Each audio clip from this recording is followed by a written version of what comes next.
1860 Indian penal code നിലവിൽ വരുന്നത്. കുറ്റകൃത്യങ്ങളെ സമാഹരിച്ചുകൊണ്ടും codify ചെയ്തുകൊണ്ടും ആദ്യമായി ഇന്ത്യയിലുണ്ടാകുന്ന നിയമം. അന്ന് നമ്മുടെ ലോ കമ്മീഷൻ, ഫസ്റ്റ് ലോ കമ്മീഷൻ്റെ കോൺട്രിബ്യൂഷനാണ് ഇന്ത്യൻ പീനൽ കോഡ്. ആ നിയമം നിലവിൽ വരുമ്പോൾ പീനൽ കോഡ് ഇംപ്ലിമെൻ്റ് ചെയ്യുന്ന കാലഘട്ടത്തിൽ ഇന്ത്യൻ എവിഡൻസ് ആക്ട് ഇല്ല. ഇന്ത്യൻ എവിഡൻസ് ആക്ട് എന്ന ഒരു നിയമം തെളിവ് കൊടുക്കുന്നത് ഏതൊക്കെ രീതിയിലായിരിക്കണം, സാക്ഷി എങ്ങനെയൊക്കെ മൊഴി കൊടുക്കണം എന്നതിനെക്കുറിച്ചൊരു നിയമം അന്നും ബ്രിട്ടനിലില്ല. ബ്രിട്ടനിൽ ഏതാണ്ട് അതിനും ശേഷം ഇന്ത്യയിലെ തെളിവ് നിയമം 1872 വന്നതിനും ഏതാണ്ട് 100 വർഷങ്ങൾക്ക് ശേഷമാണ് ബ്രിട്ടനിൽ തെളിവ് നിയമം ആവശ്യമായി വന്നത്. ബിക്കോസ് ബ്രിട്ടീഷ് സിറ്റിസൺസ് ബേസിക്കലി അവർ കളവ് പറയാറില്ല, നീതമായ രീതിയിൽ അവർക്ക് ടു ദി പോയിന്റിൽ സംസാരിക്കാൻ അറിയാം. ഇതൊക്കെ ഉണ്ടായിരുന്നുകൊണ്ട് തന്നെ ഇന്ത്യയിൽ 1860 ഇന്ത്യൻ പീനൽ കോഡ് കൊണ്ടുവരുമ്പോൾ എവിഡൻസ് ആക്ടിനെ കുറിച്ച് അന്ന് ഗവൺമെൻറ് ആ കാലഘട്ടത്തിൽ ചിന്തിച്ചിരുന്നില്ല. പക്ഷേ കേസുകൾ കോടതിയിലെത്തിയപ്പോഴും പോലീസിന് സ്റ്റേറ്റ്മെൻറ്റുകൾ റെക്കോർഡ് ചെയ്തപ്പോഴാണ് ആളുകൾ എത്ര ക്രൈസിയാണ്, ഇന്ത്യൻ ജനത എത്ര ക്രൈസിയാണെന്ന് മനസ്സിലാക്കാൻ പറ്റിയത്. എൻ്റെ സ്വപ്നത്തിൽ മുത്തച്ഛൻ ഇന്നലെ വന്ന് ഇങ്ങനെ പറഞ്ഞിരുന്നു, അതുകൊണ്ട് ആ തെക്ക് വശത്ത് കാണുന്ന പറമ്പ് മുഴുവൻ എനിക്ക് എഴുതി തന്നോളൂ എന്ന് പോലും വന്ന് കോടതിയിൽ മൊഴി നൽകുന്ന രീതിയിൽ ആളുകൾ മാറിയപ്പോഴാണ് ഇത് വലിയൊരു പ്രശ്നമായി മാറുകയും ഇവിടെ തെളിവ് നിയമം വേണമെന്നും സാക്ഷി എന്ത് പറയണമെന്നും സാക്ഷി പറയുന്ന രീതി എങ്ങനെ ആയിരിക്കണമെന്നും അതെങ്ങനെ ക്രോസ് എക്സാമിനേഷൻ നടത്തണമെന്നും കളവായി പറഞ്ഞാൽ അതിന് എന്ത് നടപടിക്രമങ്ങൾ എടുക്കുമെന്നും സാക്ഷി എന്തൊക്കെ പറയാൻ അനുവദിക്കാമെന്നും ക്രമവൽക്കരിച്ചുകൊണ്ട് 1872 നമുക്ക് ഇന്ത്യൻ എവിഡൻസ് ആക്ട് കൊണ്ടുവരേണ്ടി വന്നത്. അതൊരു വളയമില്ലാത്ത ചാട്ടമായിരുന്നു അതിനു മുമ്പ്. ഇപ്പോൾ നമുക്കൊരു ക്രമമായ രീതിയുണ്ട്. എക്സ്പെർട്ട് കമ്മിറ്റിയിലേക്ക് വരുമ്പോൾ വളയമില്ലാത്ത ഒരു ചാട്ടമായിരുന്നു. That was a roving waving enquiry. യാതൊരു ക്രമപ്പെടുത്തലുമില്ലാതെ നിയന്ത്രണങ്ങളുമില്ലാതെ എന്തും പറയാവുന്നൊരവസ്ഥ സംജാതമാക്കി എന്ന് പറയുന്നത് നിയമവ്യവസ്ഥയ്ക്ക് വിരുദ്ധമാണ്. It's A very dangerous situation. അതുകൊണ്ട് തന്നെ നമുക്ക് ഇതിനെ നിയമവിരുദ്ധമാണ്, അടിസ്ഥാനപരമായി തെറ്റാണ്, അസംബന്ധമാണ് എന്ന് ഒരു പക്ഷേ പറയേണ്ടി വരും. ഈ റിപ്പോർട്ടിലുണ്ടായ അപകടം ഹേമ ഹൈക്കോടതി ജഡ്ജി ആയിരുന്ന ഒരാളാണ്. പക്ഷെ അവര് ഈ എതിർഭാഗം കേൾക്കാതെ ചില ആളുകൾക്ക് എന്തും വിളിച്ചു പറയാം, തേജോവധം ചെയ്യാം എന്നുള്ളൊരവസ്ഥ ഉണ്ടാക്കുകയും അത് റിപ്പോർട്ടിൻ്റെ ഭാഗമാക്കുകയും ചെയ്തു. ഇതാണിപ്പോൾ മനസ്സിലാകുന്നത്. അങ്ങനെ വന്നു കഴിയുമ്പോൾ ഇപ്പോൾ ഈ പൂർണ്ണ റിപ്പോർട്ട്, ഈ അനക്ഷരം കൂടി അനുബന്ധം, ഈ ചിത്രങ്ങൾ സംഭാഷണമൊക്കെ ഉള്ള ഭാഗങ്ങളും കൂടി ഹൈക്കോടതി വിളിച്ചു വരുത്തി കഴിയുമ്പോൾ എന്തായിരിക്കും സംഭവിക്കാൻ സാധ്യത? അത് എന്തെങ്കിലും പറയാൻ പറ്റുമോ? That's A judicial process. അതെ, കോടതിയിലേക്ക് ഒരു പബ്ലിക് ഇൻട്രസ്റ്റ് ലിറ്റിഗേഷൻ ഇപ്പോൾ കേരള ഹൈക്കോടതിയിലേക്ക് ഒരു കോടതിയുടെ പരിഗണനയിലുണ്ട്. ആ കേസ് സ്വാഭാവികമായൊരു നടപടിക്രമം എന്ന നിലയിൽ കേസിന്റെ രേഖകൾ കോടതി വിളിച്ചു വരുത്തി പരിശോധിക്കുന്നു. കോടതിയെ തെറ്റു പറയാൻ പറ്റില്ല. മാത്രമല്ല കോടതി എന്തായിരിക്കും വിധിക്കുക എന്ന് നമുക്ക് പ്രഡിക്റ്റ് ചെയ്യാൻ നമുക്ക് അവകാശവുമില്ല. ഇപ്പോൾ അത് കോടതി എല്ലാം പരിശോധിച്ചതിന് ശേഷം മാത്രം നിയമപരമായി മാത്രമേ ഉത്തരവുകൾ പുറപ്പെടുവിക്കാറുള്ളൂ. കോടതി ഈ കാര്യങ്ങളെല്ലാം ശ്രദ്ധിക്കുമെന്നാണ് നമുക്കിപ്പോൾ മനസ്സിലാക്കാൻ പറ്റുന്നത്. ഒരുപക്ഷെ കോടതി നിലവിലെ സാഹചര്യത്തിൽ ഇനി അതിനെ ചലഞ്ച് ചെയ്തുകൊണ്ട് കേസുകളുണ്ടാകാം, ഈ റിപ്പോർട്ടിനെ ചലഞ്ച് ചെയ്തുകൊണ്ട് കേസുകളുണ്ടാകാം, ഇതിൽ അഫക്റ്റഡ് പാർട്ടീസ് അതിൽ കക്ഷി ചേരാനുള്ള സാധ്യത ഉണ്ടാകാം. അവർക്കത് ചലഞ്ച് ചെയ്യാനുള്ള അവകാശമുണ്ട്. ഇതെല്ലാം പരിഗണിച്ചുകൊണ്ട് ഇത്രയും സംസാരിച്ചു കഴിഞ്ഞപ്പോൾ എനിക്ക് മനസ്സിലായ ഒരു കാര്യം, ഇതിൽ അഫക്റ്റഡ് ആയ ഒരു പാർട്ടി ഇപ്പോൾ പ്രതിസ്ഥാനത്തുമൊക്കെ ഈ വെളിപ്പെടുത്തലുകൾ കൊണ്ടൊക്കെ പല വെളിപ്പെടുത്തലുകളും വലിയ കഥയുള്ളതാണെന്ന് നമുക്ക് തോന്നില്ല. കാരണം അതിലൊരാൾ ഉദാഹരണത്തിന് ഗുഡ്വിൽ യൂണിവേഴ്സിറ്റിയിൽ നിന്ന് അവർക്ക് ഡോക്ടറേറ്റ് കിട്ടി എന്നൊക്കെ പറയുന്നുണ്ട്. ഇതൊന്നും എക്സിസ്റ്റ് ചെയ്യുന്ന യൂണിവേഴ്സിറ്റി പോലുമല്ല, ഒരു പ്രബന്ധവും കൊടുത്തിട്ടില്ല ഡോക്ടറേറ്റ് എന്നൊക്കെ. ഇതൊക്കെ അവരുടെ ക്രെഡിബിലിറ്റിയെ തന്നെ ബാധിക്കുന്ന തരത്തിലാണ് ഈ വെളിപ്പെടുത്തലുകാർ. അപ്പോൾ അങ്ങനെയാണെങ്കിൽ ഏതെങ്കിലും ഒരു പ്രതിക്ക്, ഇപ്പോൾ സിദ്ദിഖോ ജയസൂര്യയോ ആർക്കെങ്കിലും ഈ കമ്മിറ്റി റിപ്പോർട്ടിൻ്റെ അടിസ്ഥാനത്തിൽ ഇത്തരം നടപടികളൊന്നും എടുക്കരുത് എന്ന് പറഞ്ഞ് കോടതിയെ സമീപിക്കാം അല്ലേ? തീർച്ചയായിട്ടും. Let us not refer to anybody's name as such. Affected parties അവർക്ക് ഡെഫിനറ്റ്ലി ഇതിനെതിരെ ചലഞ്ച് ചെയ്യാവുന്നതാണ്.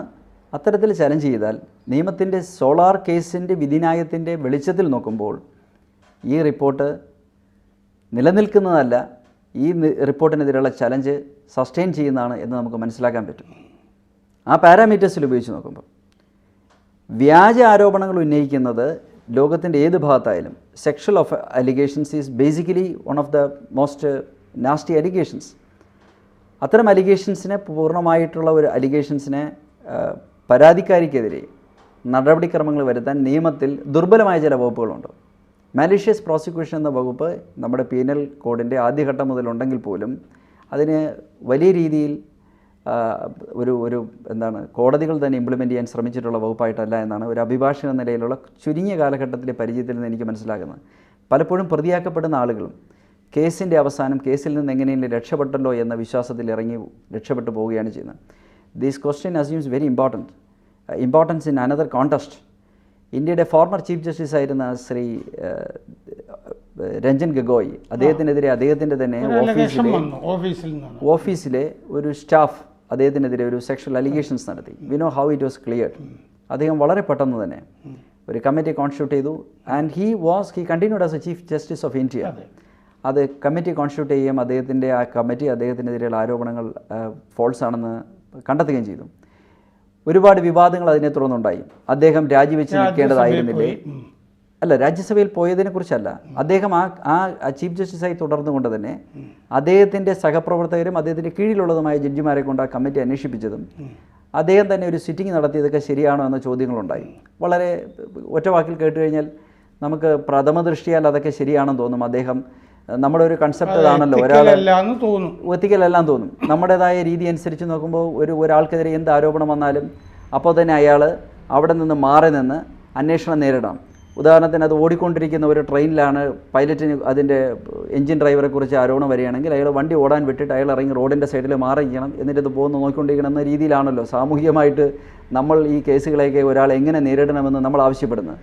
പ്രതിയോട് നമ്മൾ ആവശ്യപ്പെടുകയാണ്, നിങ്ങൾ ഈ രീതിയിലേക്ക് വേണം നിങ്ങളിത് ഡിഫെൻഡ് ചെയ്യാൻ. അത് അയാളുടെ സ്വാതന്ത്ര്യമാണ്, അയാൾ അതെങ്ങനെ ഡിഫെൻഡ് ചെയ്യണമെന്നുള്ളത്. ഇവിടെ ഇന്ത്യ ടുഡേയുടെ കോൺക്ലേവിൽ ഒരു ഇൻ്റർവ്യൂ ഉണ്ടായിരുന്നു. അതിൽ റിട്ടയർ ചെയ്തതിന് ശേഷം വർഷങ്ങൾക്ക് ശേഷം ശ്രീ രഞ്ജൻ ഗൊഗോയ് അതിൽ പങ്കെടുത്തപ്പോൾ അദ്ദേഹത്തോട് ചോദ്യം ഒരു ജേർണലിസ്റ്റ് ചോദിച്ചു. അപ്പോൾ അദ്ദേഹം പറഞ്ഞു, എനിക്ക് ഇന്ത്യയിലെ ഡിഫമേഷൻ ലോയിലും അതിൻ്റെ എൻഫോഴ്സ്മെൻറ്റിലും കോടതി വ്യവഹാരങ്ങളിലും വിശ്വാസമില്ല എന്നാണ് അദ്ദേഹം പറഞ്ഞത്. It takes years and years to conclude. ഒരു ഫോർമർ ചീഫ് ജസ്റ്റിസ് പറയുകയാണ്. പക്ഷേ അദ്ദേഹത്തിനത് മനസ്സിലാക്കാൻ സ്വന്തം കേസ് വേണ്ടി വന്നു എന്നതും എന്നിട്ട് പോലും ആ നിയമത്തിൽ ഒരു മാറ്റമുണ്ടാക്കാതെ അദ്ദേഹം കടന്നുപോയി എന്നതുമാണ് നമ്മളെ വേദനിപ്പിക്കുന്ന അവസ്ഥ. അപ്പം എന്തുകൊണ്ട് ആരോപണങ്ങൾ ഉന്നയിക്കുന്ന നിമിഷത്തിൽ തന്നെ ആ വ്യക്തിഹത്യ ചെയ്യപ്പെടുന്നു? കാട്ടിനുള്ളിൽ നിന്ന് ലക്ഷ്മണൻ്റെ അടുത്തേക്ക് ശൂർപ്പണഖ ചെന്നു. ഈ കഥ എന്നെക്കാളും സാറിന് ഒരുപക്ഷെ അറിയാൻ പറ്റും.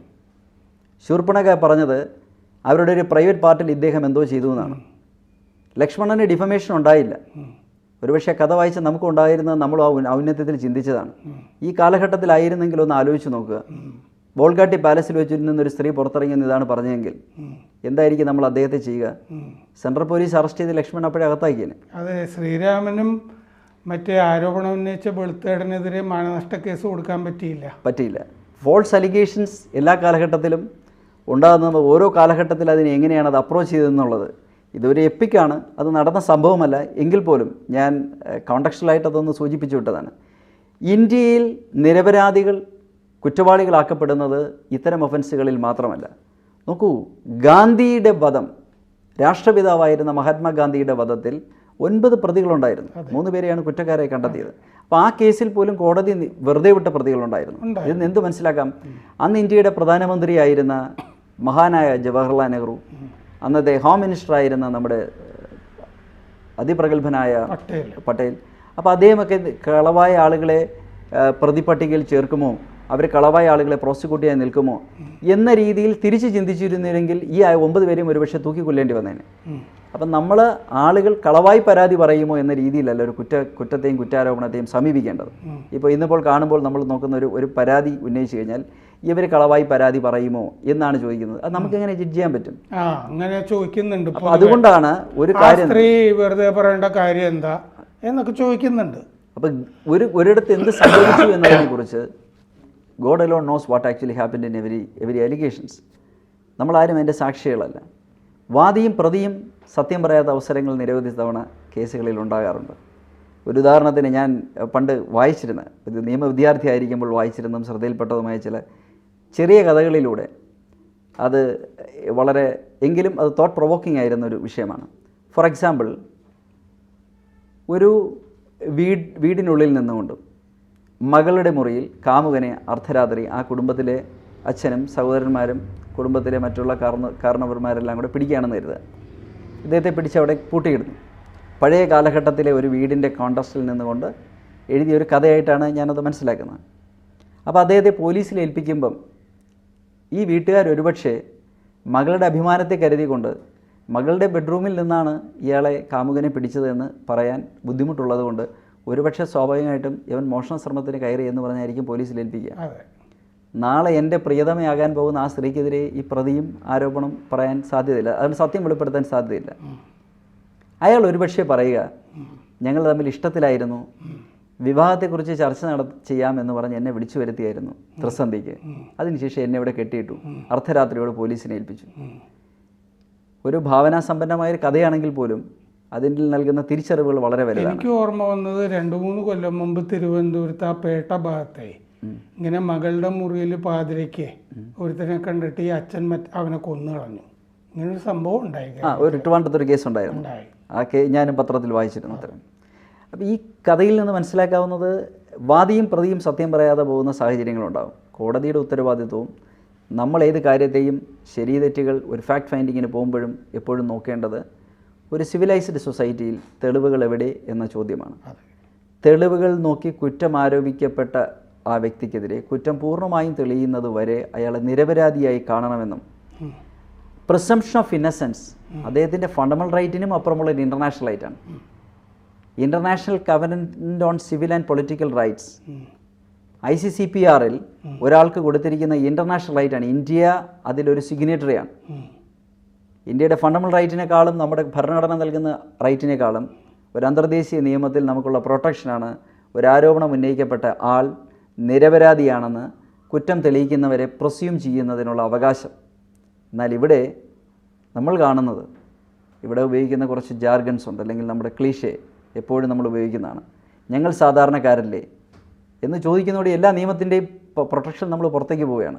ഞങ്ങൾ സാധാരണക്കാരൻക്കൊന്നും ഇതൊന്നും അറിയില്ല, നിങ്ങൾക്കും അമ്മ പെങ്ങന്മാരില്ലേ, സ്വന്തം മകളാണെങ്കിൽ ഇങ്ങനെ ചെയ്യൂ. അൾട്ടിമേറ്റ്ലി എന്താ പറഞ്ഞു വയ്ക്കുന്നത്? ഇയാളെ ഇപ്പോഴേ തന്നെ മാധ്യമ വിചാരണയ്ക്ക് വിധേയമാക്കൂ, ഈ ആളെ ഇപ്പോൾ തന്നെ നിങ്ങൾ എന്ത് ചെയ്യണം, ക്രൂശിക്കണം, ക്രൂസിഫൈ ചെയ്യണം, അദ്ദേഹത്തെ കൊല്ലണം എന്നൊരു തരത്തിലേക്കാണ് ഇത് പോകുന്നത്. അപ്പം നിയമവാഴ്ചയുടെ പരിധിയിൽ നിന്നുകൊണ്ട് നോക്കുമ്പോൾ ഈ പറഞ്ഞതിൻ്റെ ഒന്നും അർത്ഥം ഈ നാട്ടിലെ സ്ത്രീകളെല്ലാം മോശക്കാരാണെന്നോ അല്ലെങ്കിൽ ഈ പറയുന്ന ആരോപണങ്ങൾ ഉപയോഗിച്ചിരിക്കുന്നവരെല്ലാം കളവാണെന്നോ ഒന്നുമല്ല. നിയമ നടപടിക്രമങ്ങളിലൂടെ ഡ്യൂ പ്രോസസ്സിലൂടെ അല്ല കാര്യങ്ങൾ പോകുന്നതെങ്കിൽ അതുകൊണ്ടുണ്ടാകുന്ന ഭയാനകമായൊരു സാഹചര്യത്തെക്കുറിച്ചാണ് പറഞ്ഞത്. ഒരു പക്ഷേ പല ആരോപണങ്ങളിലും ശരിയുണ്ടാകും, അത് അന്വേഷണത്തിലൂടെ കണ്ടുപിടിക്കേണ്ടതാണ്. എക്സ്പേർട്ട് കമ്മിറ്റിയുടെ റിപ്പോർട്ടിൽ അടിസ്ഥാനപരമായി ഒരുപാട് തെറ്റുകളുണ്ട്. നിയമത്തിൻ്റെ മേഖലയിൽ നിന്നല്ലാതെ suppose when I look at the report, the chairperson was a former judge of the high court of Kerala. So ലീഗലായിട്ടുള്ള അതിൽ ഇഷ്യൂസ് എന്തൊക്കെയാണ് ഡിസ്കസ് ചെയ്തിരിക്കുന്നത്, കോടതിയുടെ പരിധിയിൽ നിന്നുകൊണ്ട് അല്ലെങ്കിൽ നിയമത്തിൻ്റെ സാധ്യതകളിൽ നിന്നുകൊണ്ട് ചർച്ച ചെയ്തൊരു റിപ്പോർട്ടാണോ എന്ന് നോക്കാം. ഗവൺമെൻറ്റിന് എന്ത് ലീഗൽ ആക്ഷൻ എടുക്കണം, എന്ത് എക്സിക്യൂട്ടീവ് പവർ ഉപയോഗിച്ചുകൊണ്ട് അഡ്മിനിസ്ട്രേറ്റീവ്ലി ഈ ഫീൽഡിനെ എങ്ങനെ നന്നാക്കാം എന്നതിനെക്കുറിച്ച് പഠിക്കാനുള്ള സതുദ്ദേശത്തോട് തയ്യാറാക്കിയ ഒരു കമ്മിറ്റിയാണ്. ഈ കമ്മിറ്റിയുടെ അവസാന ഭാഗങ്ങളിലേക്ക് വരുമ്പോൾ ടേംസ് ഓഫ് റെഫറൻസിലെ 7ാമത്തെ ഐറ്റം, അത് how to encourage cinema industry in which 30% of the female are engaged in production activities. 30% സ്ത്രീകൾ പ്രൊഡക്ഷൻ ആക്ടിവിറ്റിയിൽ ഉൾപ്പെടുന്ന സിനിമാ മേഖലയെ എങ്ങനെ എൻകറേജ് ചെയ്യാമെന്നാണ്. നോക്കൂ, റിപ്പോർട്ട് വന്നതിന് ശേഷം സിനിമ ഇൻഡസ്ട്രി തന്നെ തകർന്ന് തരിപ്പണമായി. റിലീസ് ചെയ്യാനിരിക്കുന്ന 60ഓളം സിനിമകൾ, പ്രൊഡക്ഷനിൽ ഏർപ്പെട്ട് നിൽക്കുന്ന 60ഓളം സിനിമകളുടെ എല്ലാം അനിശ്ചിതത്വത്തിലായി. ഫിലിം പ്രൊഡ്യൂസേഴ്സ് അസോസിയേഷനിലെ പലരും എനിക്ക് പരിചയമുള്ളവരായി സംസാരിക്കുമ്പോൾ പേഴ്സണലി അറിയാൻ കഴിഞ്ഞതും അല്ലെങ്കിൽ അവർ പങ്കുവച്ചതുമായ കാര്യങ്ങൾ ഫിലിം ഇൻഡസ്ട്രി കേരളം വിട്ടു പോകുമെന്നുള്ളതാണ്. കേരളത്തിലെ പല ഇൻഡസ്ട്രികളും കേരളം വിട്ട് ഓൾറെഡി പോയി കഴിഞ്ഞു. ഇനി ഇത്തരമൊരു ഇൻഡസ്ട്രിയും കേരളത്തിൽ നിന്ന് പുറത്തേക്ക് പോകുന്നതിനെക്കുറിച്ച് അവർ സീരിയസ്ലി ആലോചിച്ചുകൊണ്ടിരിക്കുകയാണ്. അപ്പോൾ ഈ ഇൻഡസ്ട്രി എൻകറേജ് ചെയ്യാനുള്ള ഐറ്റം നമ്പർ 7 ആയിട്ടുള്ള ടേംസ് ഓഫ് റെഫറൻസിൽ ഈ റിപ്പോർട്ട് വന്നതോടുകൂടി എന്താണ് സംഭവിച്ചതെന്ന് നമ്മൾ മനസ്സിലാക്കേണ്ടത്. വിപരീത ഫലമുണ്ടായി.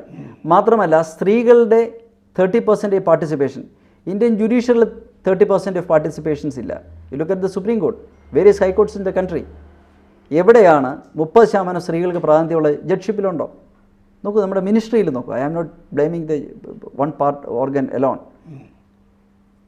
നമ്മുടെ മിനിസ്റ്റേഴ്സിൽ നോക്കൂ, ഏറ്റവും കൂടുതൽ സ്ത്രീകൾ വർക്ക് ചെയ്യുന്ന ഈ ഒരു ഇൻഡസ്ട്രിയിൽ ഒരുപക്ഷേ സ്ത്രീകൾക്ക് ഏറ്റവും കൂടുതൽ അവസരങ്ങളുള്ള ഒരു ഇൻഡസ്ട്രി ആണ് എന്ന് നമുക്കൊരു പക്ഷേ പറയേണ്ടി വരും. അത് ആ റിപ്പോർട്ടിൽ തന്നെ. ചോദ്യം ചോദിക്കട്ടെ, അവിടെ ഈ ഇപ്പോൾ ഈ പ്രതിസന്ധി ഉണ്ടല്ലോ, കഴിഞ്ഞ ആഴ്ച വന്ന സിനിമകളൊക്കെ തിയേറ്ററിലൊന്നും ആളൊന്നും പോകുന്നില്ല. ഇപ്പം മോഹൻലാൽ ഇന്നലെ സംസാരിക്കുമ്പോൾ തന്നെ ചർച്ച വേണ്ട രീതിയിൽ മാധ്യമങ്ങൾ നടത്താത്തൊരു വാചകം അദ്ദേഹം പറഞ്ഞിരുന്നു. അദ്ദേഹം അത് വിശദീകരിച്ചില്ല. ഒരു വാചകം പറഞ്ഞു, ഞാൻ എൻ്റെ സിനിമയും റിലീസൊക്കെ മാറ്റിവെച്ചിരിക്കുകയാണെന്ന് പറഞ്ഞു. കാരണം അദ്ദേഹത്തിൻ്റെ ആദ്യ സംവിധാന സംരംഭമാണ് ബറോസ് എന്ന് പറഞ്ഞ സിനിമ. ഒക്ടോബറിലോ മറ്റോ ഇറങ്ങേണ്ടതാണ്. അതും തൽക്കാലം ഇറക്കേണ്ട എന്ന് അദ്ദേഹം തീരുമാനിച്ചിരിക്കുക. അങ്ങനെ തീരുമാനിക്കണമെന്നുണ്ടെങ്കിൽ വലിയ ക്രൈസിസാണ് ഉണ്ടായിട്ടുള്ളത്. ഈ ക്രൈസിസിന് ശരിക്കും ഉത്തരവാദി ആരാ? അതെ, ഇപ്പോൾ ഈ എക്സ്പേർട്ട് കമ്മിറ്റിയെ പോലെ ഞാനൊരു എക്സ്പേർട്ടല്ല. I am not when I say I am not an expert in the sense that ഞാൻ ഫിലിം ചോദിക്കാനുള്ള കാര്യം, ഞാൻ മാധ്യമപ്രവർത്തന രംഗത്തുള്ളത് കൊണ്ട് ഇന്നലെ അദ്ദേഹം സംസാരിക്കുന്ന കണ്ടപ്പോൾ തന്നെ ഇതിനൊക്കെ ഉത്തരവാദികൾ മാധ്യമപ്രവർത്തകരാണെന്നൊക്കെയുള്ള മട്ടിലൊക്കെ ആളുകൾ പറയുന്നുണ്ട്. അല്ലല്ലോ, 30% സ്ത്രീകൾ ജോലി ചെയ്യുന്നൊരു മേഖല, അവർക്ക് ഇതിൻ്റെ അകത്ത് റെസ്പോൺസിബിലിറ്റി ഇല്ലേ? അതോ ഈ കമ്മിറ്റി റിപ്പോർട്ടാണോ? അതെ, when we are referring to a particular person or a particular movie, I am saying that I am not an expert in it. I am not an expert in it. ഞാൻ ഇതിലൊരു വിദഗ്ധനല്ല എന്ന് പറയുന്നതിന് പ്രത്യേകിച്ച് അടിവരയിട്ട് പറയാൻ കാരണം വൈദഗ്ധ്യമില്ലാത്ത ആളുകൾ തയ്യാറാക്കിയൊരു റിപ്പോർട്ട് ഇതായതുകൊണ്ടാണ്. അപ്പം ഞാൻ വിദഗ്ധനല്ല എന്നത് എനിക്ക് ആദ്യം ഒരു കാവ്യറ്റായിട്ട് പറയേണ്ടിയിരിക്കുന്നു. When I refer to a particular film star or a particular movie, I should have in-depth knowledge about it. Now coming back to the point, സ്ത്രീകളുടെ പാർട്ടിസിപ്പേഷൻസ് എൻകറേജ് ചെയ്യുന്നതിനെക്കുറിച്ച് ഈ റിപ്പോർട്ടിൽ പറഞ്ഞിരിക്കുന്ന വളരെ രസകരമായ കൗതുകരമായ ഒരു ഭാഗമുണ്ട്. സിനിമകൾ കാണുമ്പോൾ ഡൊമസ്റ്റിക് റോൾസിലാണ് സ്ത്രീകളെ കാണിക്കുന്നത്. വളരെ മെലിഞ്ഞ സ്ത്രീകൾ ശരീരത്തിനോട് ചേർന്ന് നിൽക്കുന്ന ഇറുകിയ വസ്ത്രധാരണത്തിലൂടെ ഓൺ സ്ക്രീനിൽ പ്രത്യക്ഷപ്പെടുന്നു. കമ്മിറ്റിയുടെ ഒരു കണ്ടുപിടുത്തമാണ്. മറ്റൊന്ന്, സ്ത്രീകളെ അധികാരത്തിൻ്റെ അധികാര കേന്ദ്രങ്ങളിലുള്ളതായിട്ടും സൊസൈറ്റിയെയും പോളിറ്റിയെയും മാറ്റിമറിക്കുന്ന തരത്തിൽ അതിന് ഇമ്പ്രൂവ് ചെയ്യുന്ന കഥാപാത്രങ്ങളായിട്ട് അവതരിപ്പിക്കണമെന്ന്. ഇത് ഏത് യാഡ് സ്റ്റിക്കിലൂടെയാണ്, ഏത് മാനദണ്ഡത്തിലൂടെയാണ് ഇത്തരം കാര്യങ്ങളെ ഈ കമ്മിറ്റി വിലയിരുത്തിയിരിക്കുന്നത്? അതായത് ഒരു സിനിമയിലെ കഥ എന്നത്, സിനിമ എന്നത് ഒരു ഇൻഡിപെൻഡൻറ്റ് കലയല്ല. വിവിധങ്ങളായ വിവിധ കലകളെ കോർത്തിണക്കുന്ന ഒരു കൊമേഴ്സ്യൽ ആക്ടിവിറ്റിയാണ് സിനിമ. അതിൽ ചിത്രരചനയുണ്ട്, അതിൽ ഗാനരചനയുണ്ട്, കഥാരചനയുണ്ട്, സാഹിത്യമുണ്ട്, സംഗീതമുണ്ട്, ഛായാഗ്രഹണമുണ്ട്. 70+ ട്രേഡുകൾ ഉണ്ടായില്ല. ലോകത്തിൽ ഇന്ന് വരെ അറിയപ്പെടുന്ന എല്ലാ കലാരൂപങ്ങളുടെയും കോർത്തിണക്കിയ ഒരു കൊമേഴ്സ്യൽ ആക്ടിവിറ്റി അല്ലെങ്കിൽ അതിൻ്റെ ഒരു കോമ്പിനേഷനാണ് ഈ പറയുന്ന സിനിമ. ഇപ്പോഴത്തെ സിനിമകളിൽ അപ്പനെ മറ്റേ അമ്മൂമ്മയും അപ്പൂപ്പനും ഒന്നും കാണുന്നില്ല എന്നൊക്കെ ചിലർ പറഞ്ഞു കേട്ടിട്ടുണ്ട്. എന്ന് പറഞ്ഞ പോലെ ഈ കമ്മിറ്റിയിലെ ഈ ശുപാർശ. അപ്പോൾ ഈ ശുപാർശയിൽ സിനിമയിലെ ക്യാരക്ടേഴ്സ് സ്ത്രീകൾ എങ്ങനെ ആയിരിക്കണം നോക്കൂ. ഇത് വളരെ കോൺട്രസ്റ്റിലായിട്ട് നമ്മൾ നോക്കുമ്പോൾ സിനിമയിലെ സ്ത്രീകൾ ഉൾപ്പെടുന്ന 30% ആളുകൾ സ്ത്രീകൾ പ്രവർത്തിക്കുന്ന സിനിമയെ എങ്ങനെ എൻകറേജ് ചെയ്യാമെന്നുള്ള പോയിന്റ് നമ്പർ 7 റെഫറൻസിലുള്ള ആൻസറായിട്ടാണ് ഈ പറഞ്ഞിരിക്കുന്നത്. അതിൽ പറഞ്ഞിരിക്കുന്നത് സ്ത്രീകളെ ഡൊമസ്റ്റിക് റോൾസിൽ പാടില്ല. ഈ കോൺടെസ്റ്റിൽ നിന്ന് നോക്കുമ്പോൾ നിങ്ങൾക്ക് എങ്ങനെയാണ് നാലുകെട്ട് എന്ന MD എഴുതിയ കഥയെ അപ്രീഷിയേറ്റ് ചെയ്യാൻ പറ്റുന്നത്? ഇതെങ്ങനെയാണ് നിങ്ങൾക്ക് അപ്രീഷിയേറ്റ് ചെയ്യാൻ പറ്റുന്നത്? അപ്പോൾ ഒരു കഥ എഴുതുന്ന ആളുടെ ആ സ്വാതന്ത്ര്യത്തെയും, ഒരാൾക്ക് കഥ എഴുതാനുള്ള അയാളുടെ മൗലികമായ സ്വാതന്ത്ര്യത്തെയും ആവിഷ്കാര സ്വാതന്ത്ര്യത്തെയും, ഫയർ, വാട്ടർ എന്നീ മൂവീസിനെ കുറിച്ചൊക്കെ നമ്മൾക്കറിയാം. ബെൻഡിക്യൂൻ കണ്ടിട്ടുണ്ട്. ബെൻഡിക്യൂൻ എന്ന സിനിമയിൽ നഗ്ന ദൃശ്യത്തിൽ അതിലെ ഫുലൻ ദേവിയുടെ കുട്ടിക്കാലം ചിത്രീകരിച്ചത് നമ്മൾ കണ്ടതാണ്. ഈ തരത്തിൽ പോകുന്ന ചലച്ചിത്ര അവതരിപ്പിച്ചത്. Okay, thank you. അത്തരത്തിൽ ഓൺ സ്ക്രീനിൽ കാണുന്ന രൂപങ്ങളെയെല്ലാം ഇവിടെ ഈ കമ്മിറ്റിയുടെ റിപ്പോർട്ടിൽ പറഞ്ഞിരിക്കുകയാണ്, നിങ്ങൾ അധികാര സ്ഥാനത്തിലേക്ക്, സമൂഹത്തെ മാറ്റുന്ന റോളിലേക്ക് കഥ എഴുതണമെന്ന്. ഇത് ആവിഷ്കാര സ്വാതന്ത്ര്യത്തിലേക്കുള്ള കടന്നുകയറ്റമല്ലേ? ഇതാണോ ആവിഷ്കാര സ്വാതന്ത്ര്യം? അപ്പോൾ കമ്മിറ്റി റിപ്പോർട്ട് അത് it cannot be called as an expert committee report. Committee was constituted expert എന്ന് പറയുമ്പോൾ കോടതി അവർ ചെയ്യേണ്ടത് ഗവൺമെൻറ്റിൻ്റെ ഭാഗത്ത് ഇനി അവസാനമായിട്ട് ഈ കമ്മിറ്റി ഈ റിപ്പോർട്ടിൽ പറഞ്ഞിട്ടുള്ള കാര്യങ്ങൾ അന്വേഷിക്കാനല്ല ഈ SIT രൂപവൽക്കരിച്ചിരിക്കുന്നത്. ഇപ്പോൾ ഈ മീറ്റു പോലെ ഈ പുറത്ത് പറയുന്ന വ്യക്തി തേജോവധവും എല്ലാം കൂടി അടങ്ങിയ വെളിപ്പെടുത്തലുകളെ പറ്റി അന്വേഷിക്കാനാണ്. അതെ, ഈ ഹേമ കമ്മിറ്റി റിപ്പോർട്ടിലുള്ള കാര്യങ്ങളെപ്പറ്റി അന്വേഷിക്കാൻ ഒരു സമിതിയെ സർക്കാരിന് വെക്കാൻ പറ്റുമോ? അങ്ങനെ വരാൻ സാധ്യതയുണ്ടോ? ഹൈക്കോടതി വിധി അനുസരിച്ചോ അല്ലാതെയോ? ഇത് തന്നെ കമ്മിറ്റി തന്നെ അപ്പോയിൻറ്റ് ചെയ്തത് തന്നെ സിനിമാ മേഖലയിലെ കുറച്ച് പ്രശ്നങ്ങൾ, ബേസിക്കലി സെക്യൂരിറ്റി ഇഷ്യൂസ്, അതിനെക്കുറിച്ച് പഠിക്കാനാണ്. അത് കമ്മിറ്റി SIT പറ്റി ഞാൻ ചോദിക്കുന്നത്. കമ്മിറ്റിയെ പറ്റി SIT കോൺസ്റ്റിറ്റ്യൂട്ട് ചെയ്തിരിക്കുന്നത് കമ്മിറ്റിയായി ബന്ധപ്പെട്ടിട്ടല്ല, ഇപ്പൊ നടന്ന വെളിപ്പെടുത്തലുകളുമായി ബന്ധപ്പെട്ടിട്ടാണ്. അത് മുഖ്യമന്ത്രിയുടെ ഒരു പത്രക്കുറിപ്പ് അനുസരിച്ചിട്ടാണ് SIT വന്നിരിക്കുന്നത്. പോലീസ് ആക്ട് വെച്ചിട്ടല്ല. അതെ, government has got that executive power. ഒരു ക്യാബിനറ്റ് ഡിസിഷൻ എടുക്കാനും ഒരു കമ്മിറ്റി ഇതിനെക്കുറിച്ച് പഠിക്കാൻ ഈ എക്സ്പെർട്ട് കമ്മിറ്റിയെ അപ്പോയിൻറ്റ് ചെയ്തിരിക്കുന്നത് ക്യാബിനറ്റ് ഡിസിഷൻ വെച്ചിട്ടാണ്. That is within the executive power of the government. ഗവൺമെൻറ്റിന് ഒരു SIT കോൺസ്റ്റിറ്റ്യൂട്ട് ചെയ്യാനുള്ള അധികാരമുണ്ട്. SIT കോൺസ്റ്റിറ്റ്യൂട്ട് ചെയ്ത് കഴിഞ്ഞാൽ അതിൽ പ്രിലിമിനറി എൻക്വയറി നടത്താൻ പറഞ്ഞു. എന്തിനാണ്? അത് ഒന്ന് സൂപ്പർവൈസ് ചെയ്യുന്നതിന് വേണ്ടിയിട്ടാണ്. ഇന്ന സ്ഥലങ്ങളിൽ ഇന്ന കേസുകൾ രജിസ്റ്റർ ചെയ്യണമെന്നുള്ള നിർദ്ദേശം കൊടുക്കുന്ന അവരായിരിക്കാം.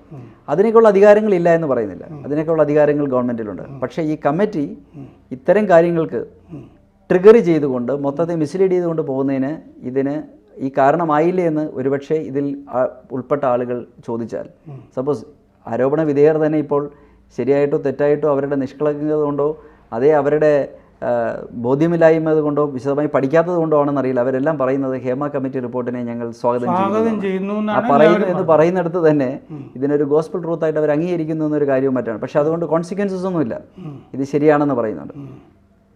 ഈ കമ്മിറ്റിയുടെ റിപ്പോർട്ടിനെ കുറിച്ച് നിയമത്തിൻ്റെ കണ്ണിലൂടെ നോക്കിക്കാണുമ്പോൾ കണ്ടെത്തിയ കുറച്ച് അപാകതകൾ, അതിൻ്റെ ഉദ്ദേശശുദ്ധിയെ നമ്മൾ ചോദ്യം ചെയ്യുന്നില്ല, ഗവൺമെൻറ്റിന് അധികാരമില്ലെന്ന് പറയുന്നില്ല. പക്ഷേ ഇത്തരം കാര്യങ്ങളിൽ ഒരുപാട് പാളിച്ച വന്നിട്ടുണ്ട്. മറ്റൊരു കാര്യം കൂടെ, ഈ കമ്മിറ്റിയുടെ ചിലവിനെ കുറിച്ച് നോക്കൂ. എന്താണ് ഈ കമ്മിറ്റി ചെയ്തിരിക്കുന്നത്? കമ്മിറ്റി ചിത്രാഞ്ജലി സ്റ്റുഡിയോയിൽ പോയി ഡബ്ബിങ് കുറച്ച് പേരെ നോക്കി നിന്നു.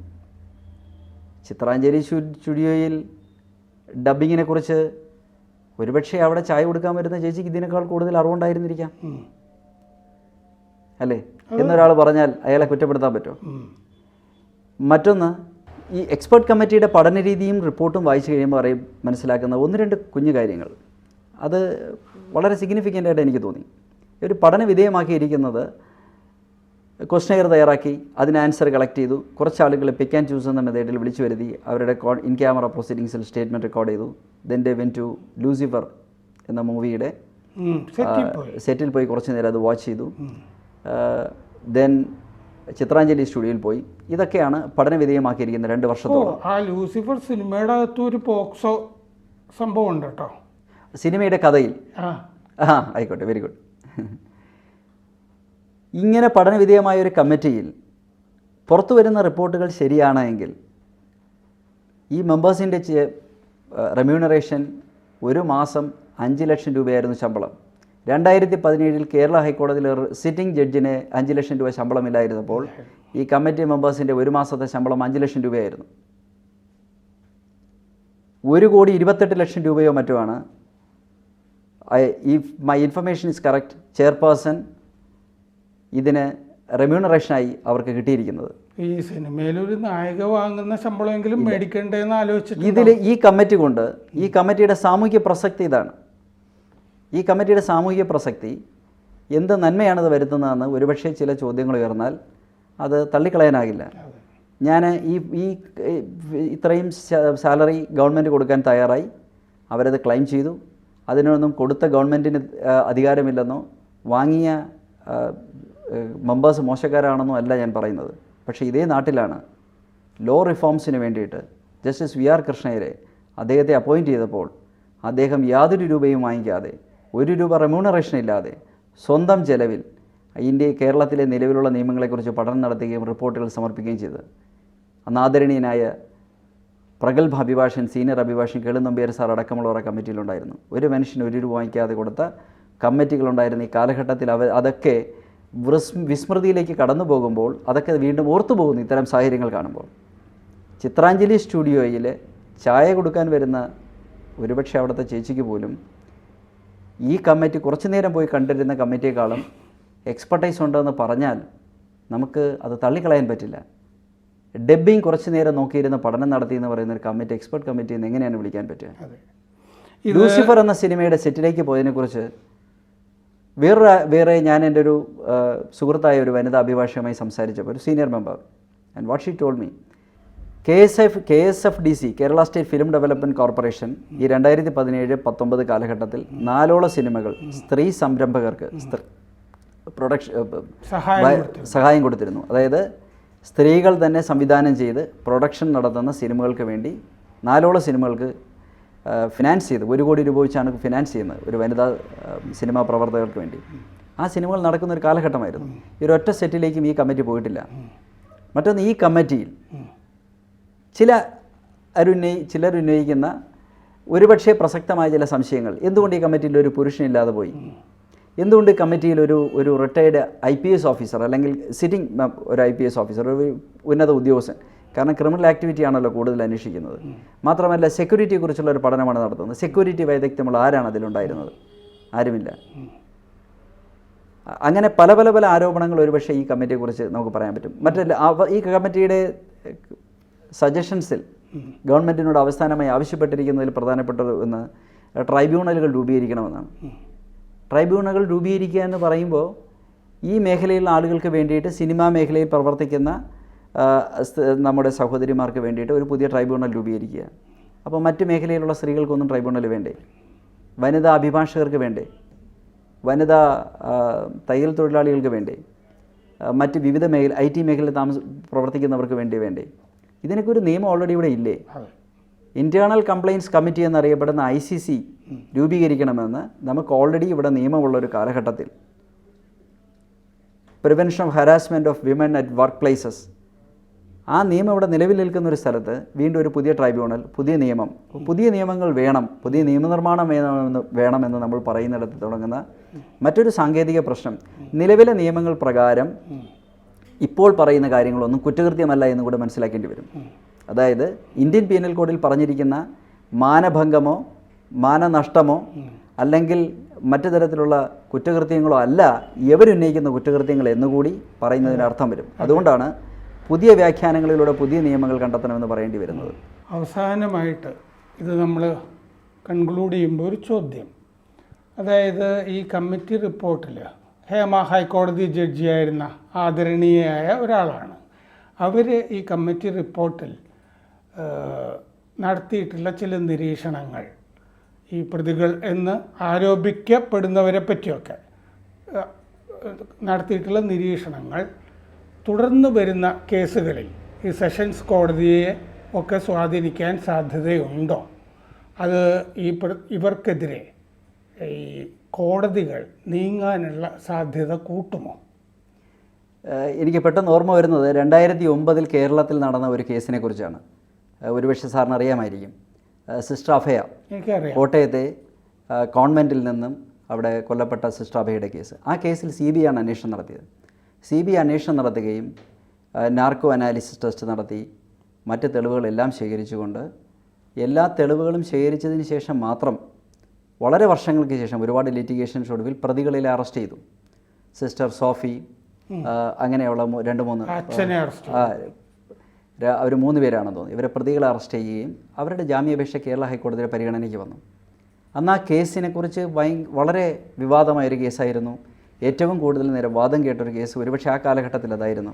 അന്ന് ആ കേസ് കേൾക്കുന്നത് നമ്മുടെ ആദരണീയായി ചെയർപേഴ്സൺ ജസ്റ്റിസ് ഹേമയായിരുന്നു. She was a sitting judge in the ഹൈക്കോടതി.